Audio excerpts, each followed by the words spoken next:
আমার ইচ্ছা ছিল তোমাকে আমার ঘরে বউ বানি আমি সুখে বসবাস করবো, তা যে আমার আর হলো না। তাই তো তুমি কোনোদিন আমাকে ভেঙে দিও না। স্বামী, আপনাকে আমি কি করে ভুলবো? আমায় ভুল না গো।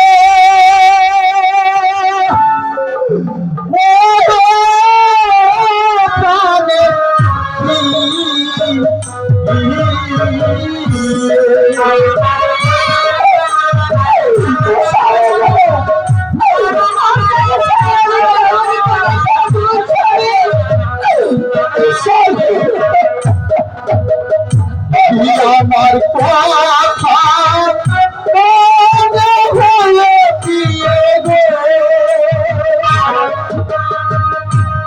যায় ফলে হইল না গো প্রাণে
আমার অনেক আছে, আমার 9 লাখ টাকার জমিদার আছে।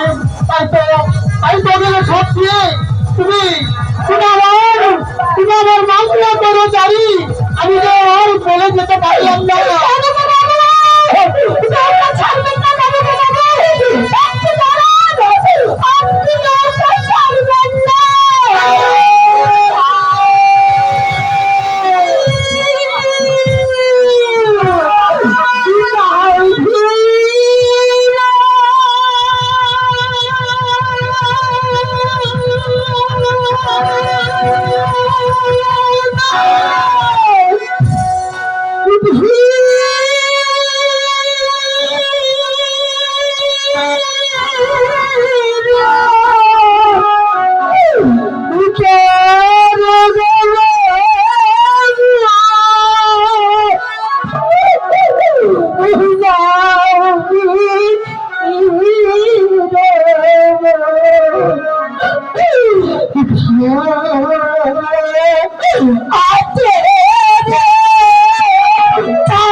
আমার স্বামীকে নিয়ে গেল।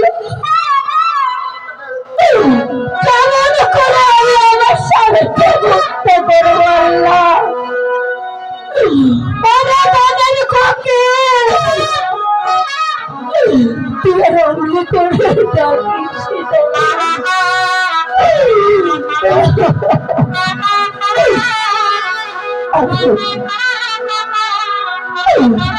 আরে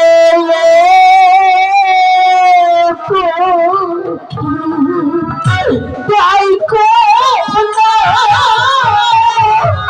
যাইকো না পাখি কত ভাব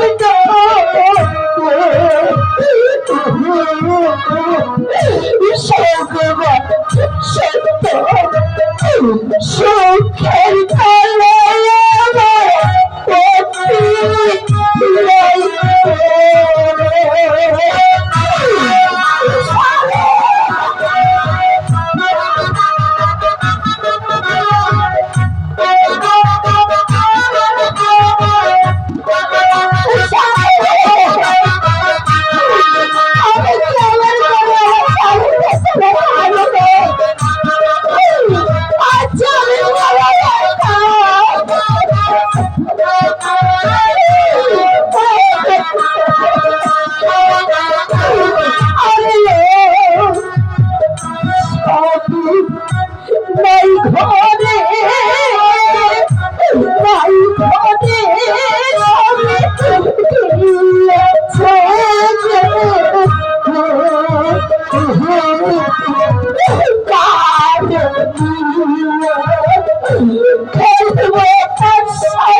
প্রভু, এখনো সময় আছে।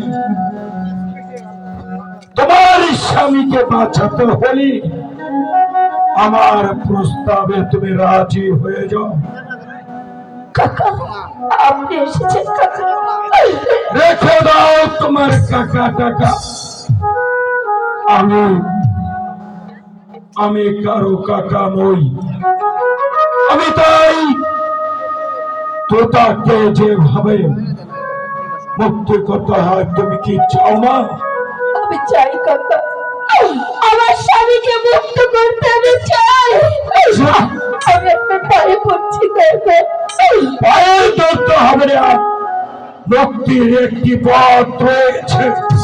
তুমি যদি আমার প্রস্তাবে রাজি হয়ে যাও, তাহলে ওই তোতা মুক্তি পাবে।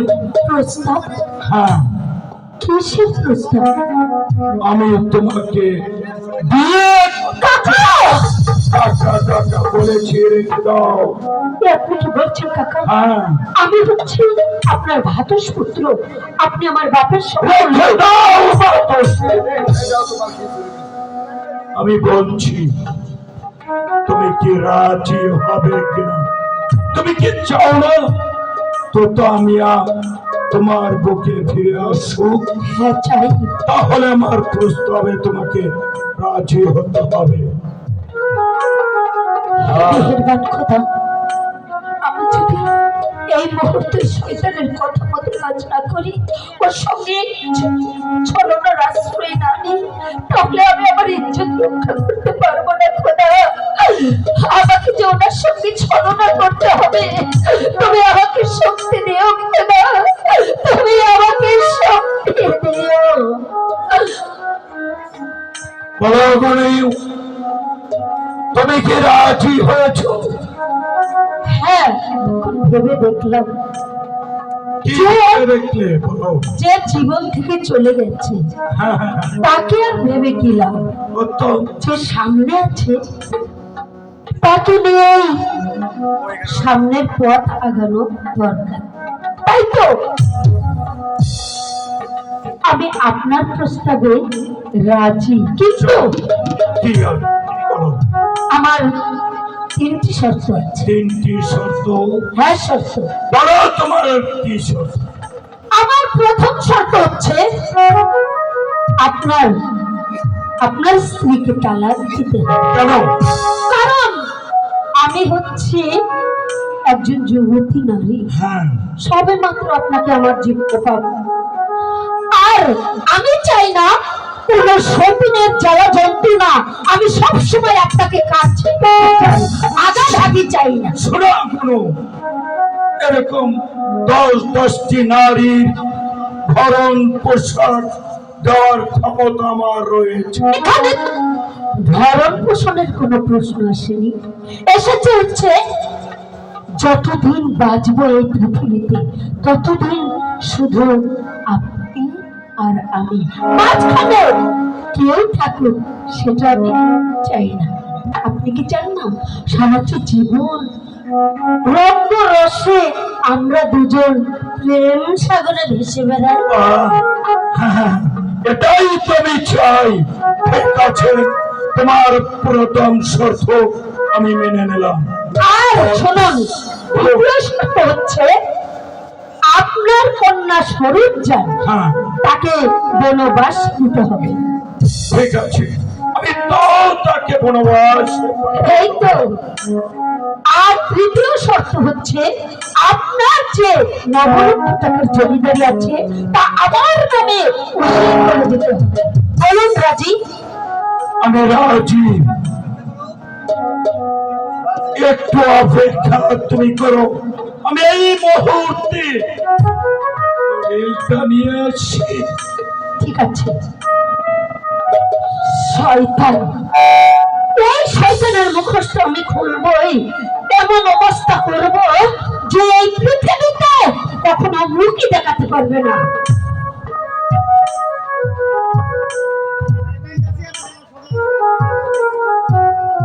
শোনো, তুমি আমার কাছে প্রথমে কি চেয়েছিলে? বলুন বলুন। এই তো আমি তালাক না। তালাকনামা নিয়ে এসেছি। দিন। এই তো আমি তালাকনামা।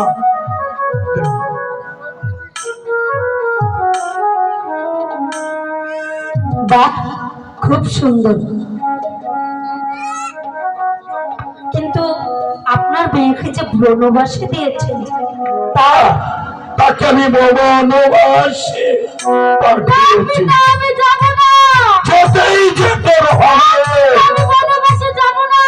যেতে যেতে হবে।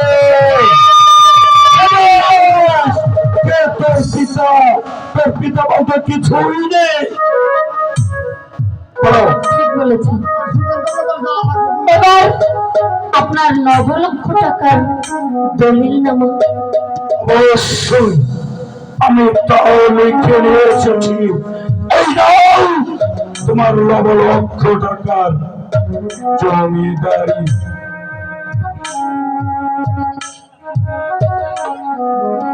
আসলে আমি খুব খুশি হয়েছি। আপনার মতো সঠিক মানুষ, মানে নীতিবান লোক এখনো যে পৃথিবীতে আছে, এটা আমার এই প্রথম বিশ্বাস। তবে শুনুন, একটু পরে আমি আপনার অর্ধাঙ্গিনী হয়ে যাব, মানে আপনার স্ত্রী, তাই না? হ্যাঁ, তাই তো স্বামীর সেবা করা হচ্ছে নারীর ধর্ম। তাই আপনি একটু বসেন চেয়ারে।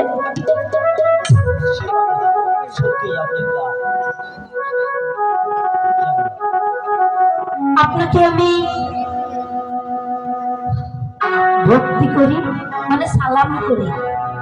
অতি ভক্তি হলো নারীদের চরম সৌভাগ্য।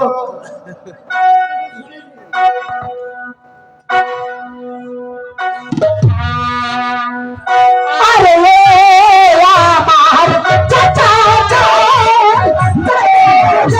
আপনি রামপুরের আস্থা বলে করবেন তাই আপনার মাইরে করবে।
এ সময় তুমি আমি ভাবতেও পারিনি তুমি এত নিচে নেমে গেছো। আও বোন, তুমি এখান থেকে চলে যাও। তুমি সোজা বরিশাল যাবে। হ্যাঁ ভাইজান, আমি এই মুহূর্তে ওই বরিশাল চলে যাব। সেখানে গিয়ে আমি আমার স্বামীকে যেভাবেই হোক মুক্ত করবোই ভাইজান। সেখান থেকে ফিরে এসে আপনাকে জানাবো আমার শ্রদ্ধার সালাম। আর তোর মতো শয়তানকে সম্মান জানাতে দূরের কথা, তোকে দেখলেই আমার ঘৃণা হয়।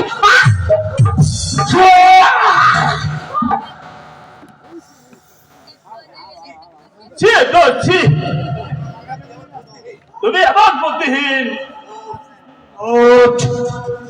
তুমি তুমি তো জানো এই ঘনকে পাবার জন্য আমি সব কিছু শেষ করে দিয়েছি।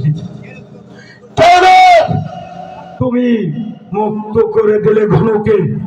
আমি যে কিছুই বুঝতে পারছি না। শোনো রোজ, এই মুহূর্তে তুমি যদি ওই ঘুনুর উপর এমনি ভাবে অত্যাচার শুরু করবে, তাহলে সবাই বুঝবে সবই তোমার চক্রান্ত। ওই চক্রান্ত করে তো তাকে তুমি জেলে পাঠিয়েছ। আচ্ছা দোষ, তুমি কি দিবি গুণকে চাও না? অবশ্যই চাই। যদি গণকে পেতে নাই যেত, তাহলে আমার সর্বশান্ত হয়ে আমি আজ পথের ভিখারির মতো হয়েছি। তবে আজ ঘন করে হাতের মধ্যে আজ তুমি ছিনিয়ে দিয়েছে, বলো কিভাবে তাকে পাবো? শুনো দোষ, এই মামলায় তো তার হবে ফাঁসি, আর গুণ হয়ে যাবে একা, আর বাড়ি হবে ফাঁকা। আর সেই সুযোগে গুণ হবে